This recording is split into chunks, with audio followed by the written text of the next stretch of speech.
My name is Naomi Blake. I was 31, working as an intake coordinator at a small pediatric clinic in Minneapolis, when I received a call that would turn my world upside down. It was a Wednesday afternoon. The waiting room was filled with the sounds of coughing children and the low hum of nurses chatting at the desk. I was typing notes into a patient's chart, half listening to my coworker recounting her toddler's latest antics, when my phone buzzed. The number wasn't saved in my contacts. I usually ignored unknown calls, but something made me swipe answer. Miss Blake, this is Nathan from North Lakes Credit Union. I'm calling regarding a past due mortgage on the Highland Avenue property. You're 3 months behind. I blinked, disoriented. I'm sorry, what mortgage? He repeated it. $623,000. I froze. My mind raced. I lived in a one-bedroom rental near Hennepin Avenue. I had no savings for a down payment, no cosigner, no plans for home ownership at all. This had to be a mistake, or a scam. But then he said the address. Highland Avenue. My stomach dropped. I had been there before. My sister Alyssa and her husband Gavin had moved into a stunning craftsman home on Highland just months ago. I remembered the visit. They'd poured champagne, brought out mousse cake, and led me around the sunlit rooms with pride. And now, in some twisted turn of fate, it was my name on the mortgage. I ended the call as politely as I could, my fingers trembling. I locked myself in the staff restroom and pulled up my credit report. Every warning I'd ever feared flashed on the screen.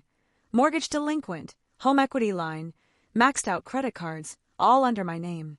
My reflection in the mirror stared back at me, pale, shocked, terrified, yet strangely composed. This wasn't a clerical error. It wasn't a prank. Someone had stolen my identity to buy a home. And I knew exactly who. That night, I sat on my modest green couch, staring at the ivy creeping over my windowsill. These plants were my responsibility, my sanctuary. They reminded me that I had built something real, something mine. I had always been cautious, content with stability. Alyssa, on the other hand, had always been the showstopper. Homecoming queen, licensed realtor by 22, married to Gavin, a finance graduate with a taste for luxury cars and curated Instagram posts. I, meanwhile, made lists of patient appointments, organized surgical intakes, and worried about whether my rent check would clear.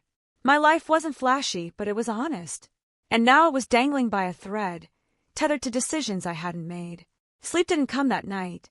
Every thought spiraled. How long had Alyssa planned this? Did she go through my mail? Steal my ID while I wasn't looking? Was Gavin complicit? I had noticed their Instagram posts becoming increasingly extravagant. New vacations, a leased Mercedes. Their lifestyle had always seemed aspirational from a distance, but now it felt predatory. By Thursday morning, I was already moving. I drove to North Lakes Credit Union with my ID, social security card, and a growing pit in my stomach. The branch manager, Evan Carlson, met me in a small conference room. He slid a folder across the table. Loan documents, closing disclosures, income statements, all under my name, all digitally signed. This appears to be fraud, he said. You'll need to contact the police immediately and dispute these accounts. I felt a mix of vindication and horror. The handwriting, the slightly altered email address, the forged income, they had been careful. Calculated. This wasn't desperation, it was strategy. I left the bank, clutching the folder like it contained my heartbeat. I drove to a quiet coffee shop and began reading, page by page, trying to trace how someone could transform my life into a financial nightmare without my knowledge. As I sifted through the evidence, the reality crystallized. This wasn't just a loan gone rogue. Alyssa and Gavin had built an entire house, entire lifestyle on my identity. They had maxed out lines of credit, falsified income, and leveraged my name to live a life I hadn't chosen but now had to pay for, figuratively and legally. For a moment, I considered calling my parents, hoping for guidance, for support, for some kind of familial ally. But I remember the countless times growing up when Alyssa had manipulated, lied, or demanded attention, and my parents had subtly, sometimes overtly, sided with her. I knew their likely response. Stay quiet, protect the family name, sweep it under the rug. The dread settled deeper in my chest than the fear of financial ruin itself. The betrayal was personal. The people who were supposed to love and protect me were now part of a system of silence. And I realized something chilling. If I wanted justice, I would have to act alone. I spent the evening drafting emails, making calls, and plotting my next steps. I filed a fraud alert, contacted a handwriting analyst, and began piecing together the chain of deceit. My credit score, once a clean 726, plummeted to 542. Every new discovery made my blood boil. A mortgage I never agreed to, maxed out credit cards, loans, all under my name. And yet, beneath the anger, a seed of clarity emerged. I couldn't control my sister's choices. I couldn't undo the betrayal. But I could reclaim my identity. I could assert my name, my credit, my life. The road ahead would be painful, but for the first time, I felt a flicker of purpose, an unwavering determination that whatever came next, I would not be silent. By Friday morning, I had entered a strange, mechanical version of myself. At work, I smiled at parents, handed out clipboards, scheduled follow-ups. I said things like, "We'll take great care of him, and the doctor will be right in," while internally calculating how long it would take before collectors started calling my office. Every normal sentence felt fraudulent, like I was impersonating someone whose life wasn't quietly collapsing. During my lunch break, I stepped outside into the sharp Minneapolis cold and called the credit bureaus one by one. Fraud alert, account freeze, dispute initiation. Each representative used calm, scripted empathy. "Yes, Ms. Blake, identity theft can be very stressful." Stressful. That word felt laughable. When I got home that evening, I spread every document across my kitchen table. The mortgage application alone was over 100 pages. The income listed, $198,000 a year as a healthcare administrative consultant. I almost admired the creativity. I made $42,000 coordinating pediatric intakes and occasionally covering front desk shifts. They hadn't just nudged the truth. They had reinvented me. The employment verification letter was forged on letterhead that mimicked my clinic's logo but wasn't quite right. The spacing was off. The phone number listed had one digit swapped. Whoever did this paid attention, just not enough. And then there was the email. naomiblake.mpl@gmail.com. So close to my real one it made my stomach turn. I checked the IP address logs included in the bank's file. Most of the uploads originated from a residential Wi-Fi network, one registered in St. Paul. My parents' neighborhood. I sat back in my chair, the room suddenly too quiet. Had Alyssa done this while visiting them? Had she brought her laptop to Sunday dinners and casually uploaded my stolen identity between bites of lasagna? The betrayal wasn't abstract anymore. It had geography. On Saturday afternoon, I drove past the Highland Avenue house. I told myself I needed clarity. Really, I needed to see it. The house was beautiful. Cream siding, black shutters, a wide porch wrapped in string lights. A sold sign still stood near the curb, their realtor's smiling face printed beneath the brokerage logo. Alyssa's car was in the driveway. The Mercedes. I parked across the street and watched as she stepped outside with Harper and Reed. She looked effortless. Oversized sunglasses, fitted coat, perfectly styled hair. She laughed at something Reed said and kissed the top of his head. From the outside, it was a postcard. Inside my credit report, it was a crime scene. I drove away before she could see me. That night, I called a college friend, Stephanie. She worked in compliance for a financial firm, the kind of person who read fine print recreationally. I told her everything. There was a long pause on the line. "Naomi," she finally said, "this isn't messy family borrowing. This is federal." "I know. No, I mean wire fraud. Identity theft. Mortgage fraud. This is prison territory." The word prison made my chest tighten. I wasn't trying to destroy my sister's life. I just wanted mine back. The next piece fell into place unexpectedly. On Monday, one of my coworkers mentioned her husband did digital forensics for corporate investigations. My heart pounded as I asked for his number. By Wednesday evening, I was sitting at their dining table while he examined the digital copies of the mortgage documents. "These signatures," he said, zooming in. "They're traced. Digitally overlaid. Whoever did this scanned a real sample of your signature and manipulated it. It's good, but not perfect." He pointed out microscopic hesitations in the pen strokes, inconsistencies invisible to the naked eye. "You could testify to that?" I asked. "Yes." The room felt heavier, but clearer. This wasn't speculation anymore. It was evidence. Later that week, Another crack appeared. A friend who worked at a luxury dealership downtown texted me out of the blue. Random question. Is your sister okay financially? My stomach dropped. Why? She tried to lease a new Mercedes 2 months ago. Credit didn't clear. Her husband paid a chunk up front in cash. It was tense. I stared at the message for a long time. So their credit was unstable, which meant they couldn't qualify for a $623,000 mortgage on their own, which meant they had needed mine. I opened Instagram that night and scrolled through Alyssa's feed. Vacation photos in Cabo. Hard work pays off captions. Sunset shots from the Highland porch. A boomerang of champagne glasses clinking. Every image felt staged now. Performance over substance. Debt disguised as success. And underneath it all, my name. The final confirmation came in the form of something almost laughably careless. Inside the loan file was a scanned copy of a driver's license. It was mine, but the background surface was unmistakable, my parents' kitchen counter. The tiny chip in the marble near the sink. The faint coffee ring Dad had tried to scrub out for years. They hadn't just stolen my identity. They had done it in a house where we'd grown up together. I closed the folder slowly. Anger wasn't loud anymore. It was cold, measured, strategic. By the end of that week, I had filed a formal police report, submitted fraud affidavits, secured written analysis of the forged signatures, documented IP address origins, compiled financial discrepancies. I hadn't told my parents yet. I hadn't confronted Alyssa. But I knew something with certainty now. This wasn't temporary borrowing. This wasn't a misunderstanding. They had built a $623,000 house in my name because they believed I wouldn't fight back. And maybe once, years ago, I wouldn't have. But they miscalculated. I wasn't the quiet sister anymore. And Sunday dinner was coming. Sunday arrived too quickly. I spent most of the day pretending it was any other weekend. Watered my plants, folded laundry, answered emails I didn't care about. But everything felt staged, like I was rehearsing normalcy before a performance that would change the script of our family forever. By late afternoon, I stood in front of my closet longer than necessary. Not because I wanted to look impressive, but because I needed armor. I chose a navy blouse and dark trousers.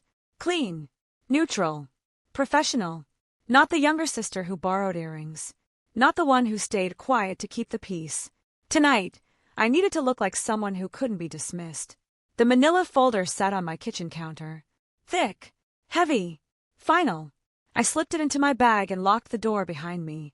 My parents' house looked exactly the same as it always had. White siding.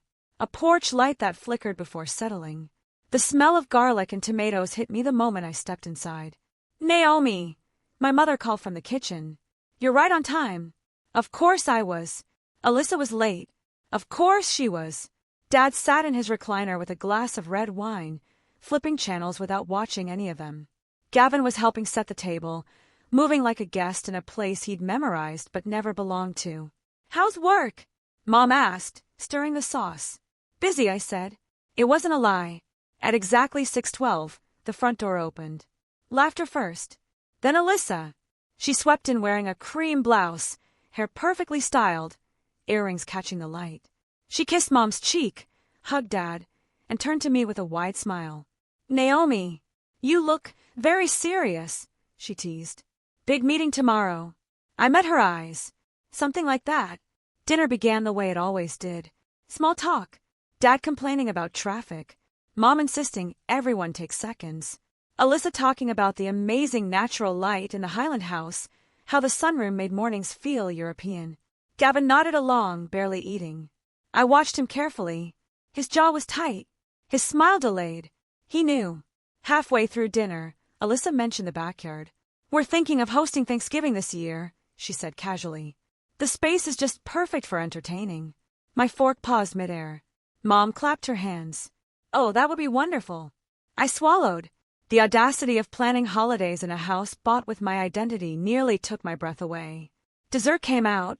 Mousse cake from the same bakery Alyssa always used when she wanted applause.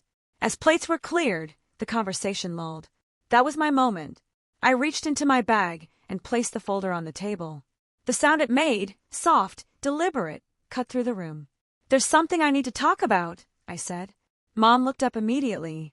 Is everything okay, sweetheart? Dad set his glass down. Alyssa tilted her head, smiling. This feels ominous. It is, I said. I opened the folder. I filed a police report on Wednesday. Silence.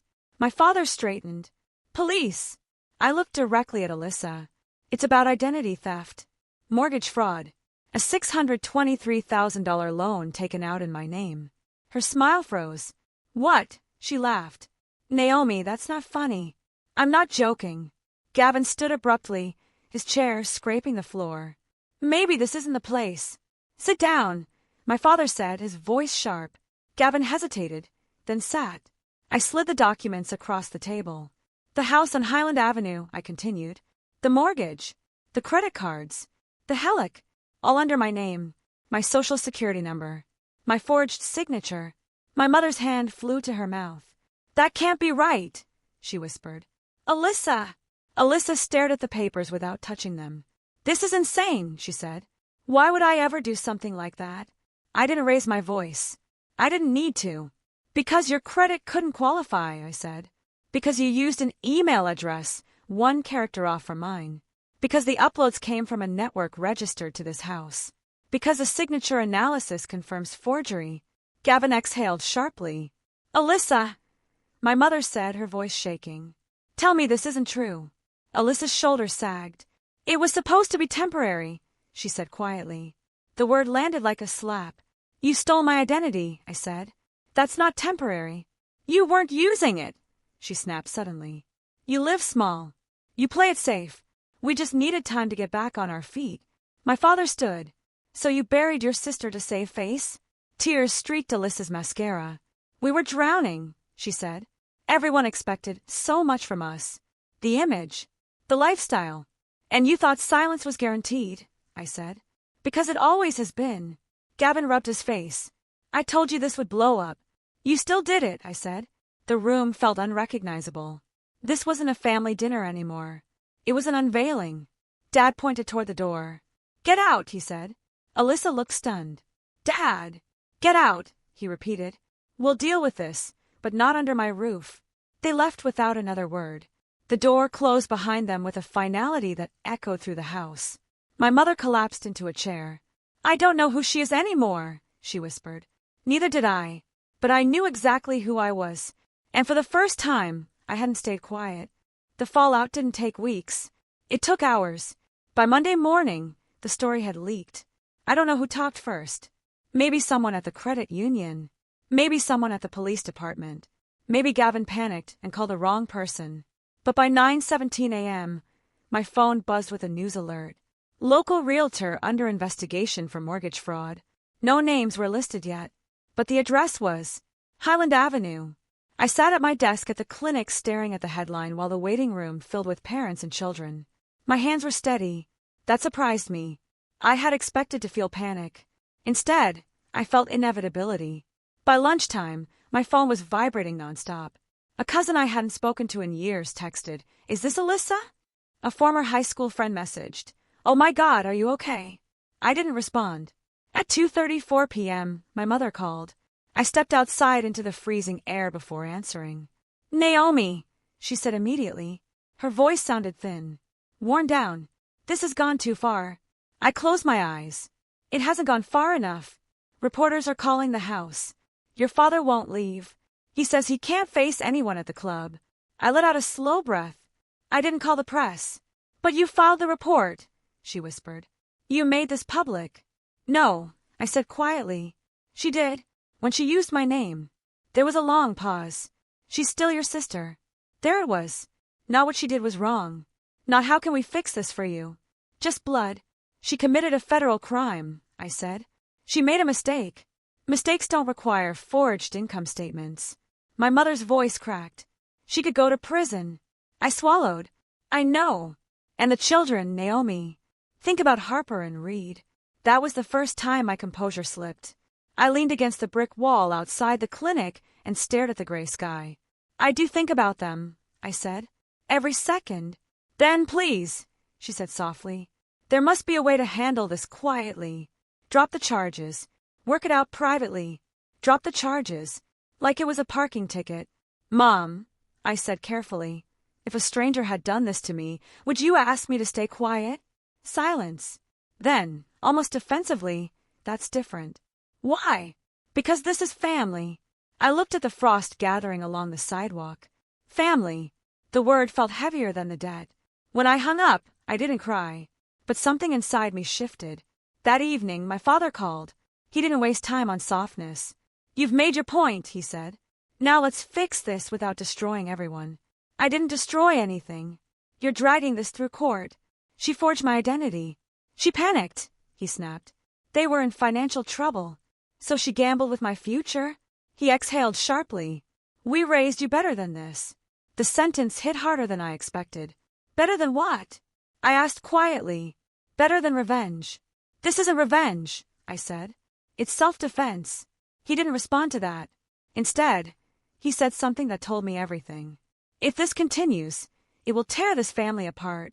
I felt strangely calm. It already did.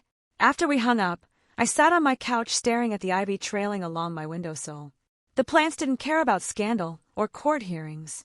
They just needed water and light. Simple rules. Simple boundaries. I wish families worked that way. Later that night, there was a knock at my door. Stephanie.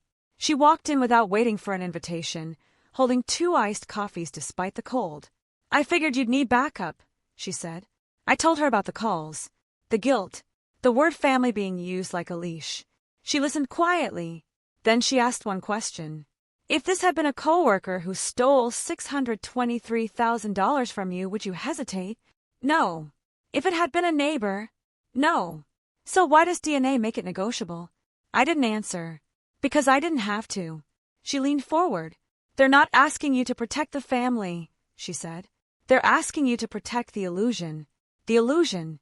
The perfect Highland house. The curated Instagram. The successful daughter. And the quiet sister.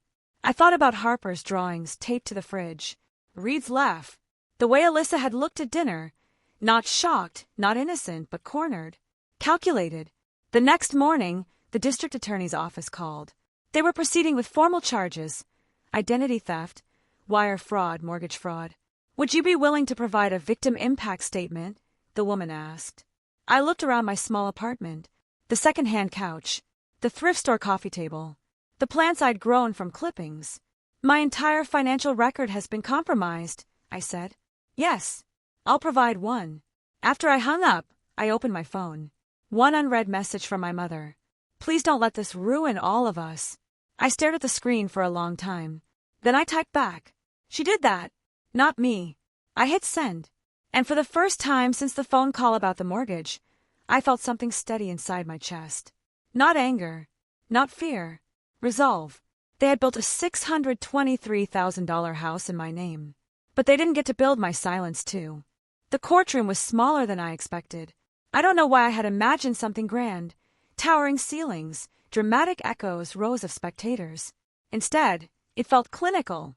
Beige walls, fluorescent lighting, a seal mounted behind the judge's bench.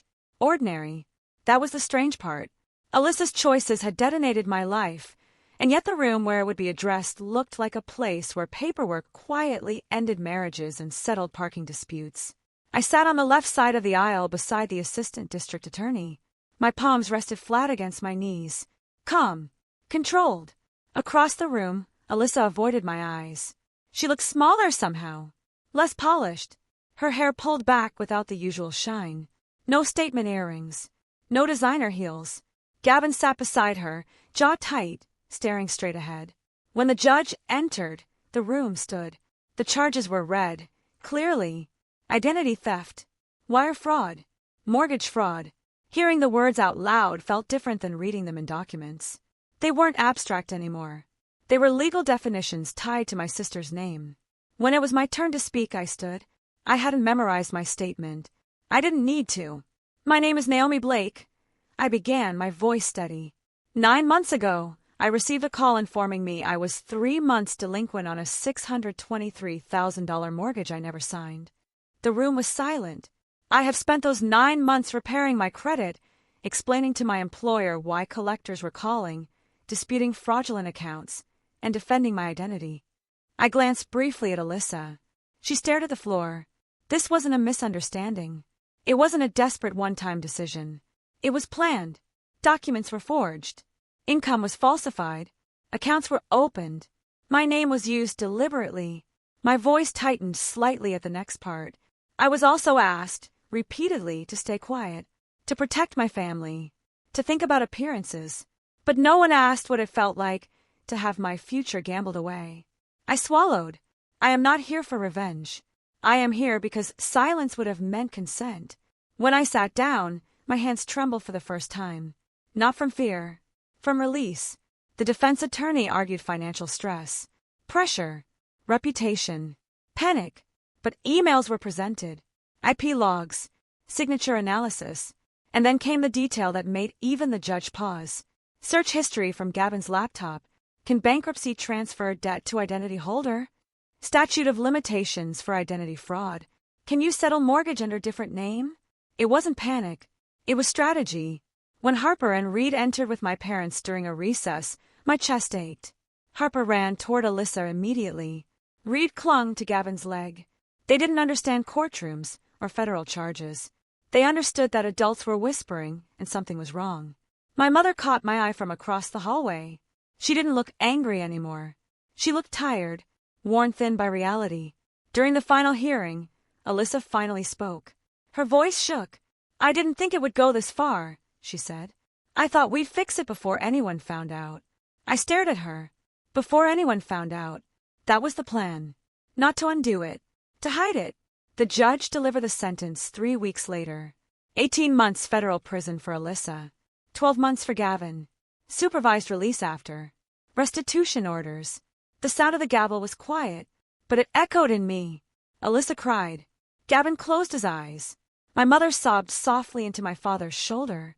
I didn't move. I didn't celebrate. I didn't feel victorious. I felt something much simpler. Finished. Outside the courthouse, reporters waited. Cameras flashed. Questions were shouted. I walked past them without speaking. This wasn't spectacle. It was consequence. That evening, I went home to my small apartment and sat on the floor beside my couch. The silence there felt different now. Not heavy. Clean. My phone buzzed once. A message from my mother. I don't know how we got here. I typed back slowly. Choices. A week later, I received a letter in pink marker, sealed with a unicorn sticker. Harper. Dear Aunt Naomi. Mommy says she made a big mistake. I still love her. I love you too. Can I see your plans again? I read it 3 times. The betrayal had been calculated. The fallout had been public. But the collateral damage was innocent. I folded the letter carefully and placed it on my kitchen counter. I didn't regret filing the charges, but I understood something now. Justice doesn't come without grief, and family fractures don't heal cleanly. Still, when I checked my credit score that night and saw it climbing, slowly, steadily, I felt a quiet satisfaction. My name was stabilizing. My record was clearing. My future was no longer tied to a house on Highland Avenue. They had built a $623,000 illusion in my name. Now I was building something real. And this time, every document would carry my signature. Authentic.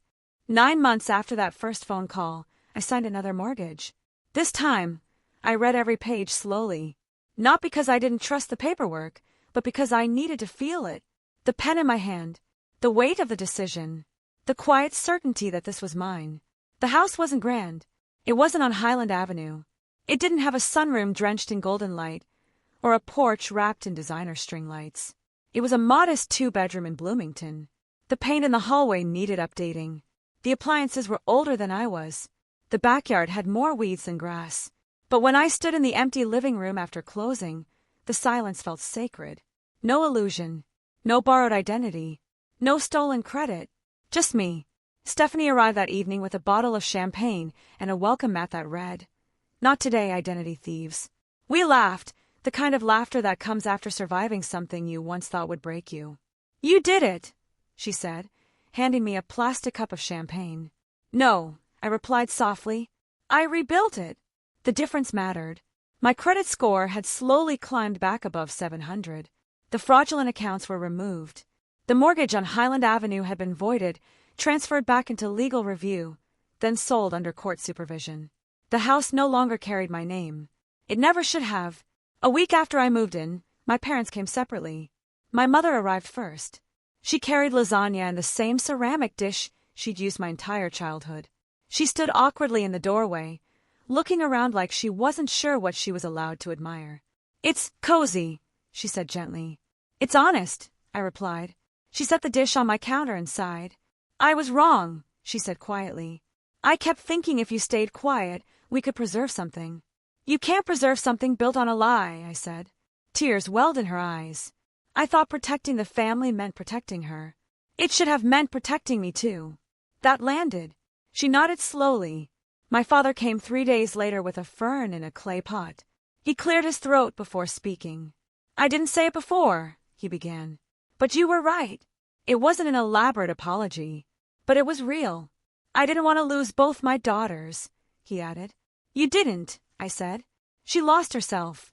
We stood in the living room for a moment, the space between us smaller than it had been in months. "Alyssa wrote once from prison. The letter was short. I never thought you'd go through with it." I stared at that sentence for a long time. Not "I'm sorry," not "I understand." Just surprise. I folded the letter and put it away. Forgiveness is complicated, and I've learned it doesn't have to be immediate to be sincere. A few weeks later, Harper and Reed came to visit with my parents. Harper ran straight to the backyard, inspecting the patchy grass like it was a botanical wonderland. "Mommy says you grow things really good," she said proudly. "I try," I smiled. Reed helped me water the ivy I transplanted from my old apartment. Life, I realized, keeps growing if you let it. That night, after everyone left, I sat alone on my back steps. The air was cool, the sky clear. I thought about the girl I used to be, the one who avoided conflict, who laughed off subtle insults at dinner tables, who believed peace meant silence. I don't blame her. She thought endurance was strength. But now I know something different. Strength is boundaries. Strength is documentation. Strength is saying no, even when your voice shakes. My sister bought a $623,000 house in my name. She believed I would stay quiet. She believed family loyalty meant sacrifice without consent. She believed I would absorb the damage so she could maintain the image. She was wrong. What I lost in that year, comfort, illusion, proximity, I replaced with something sturdier.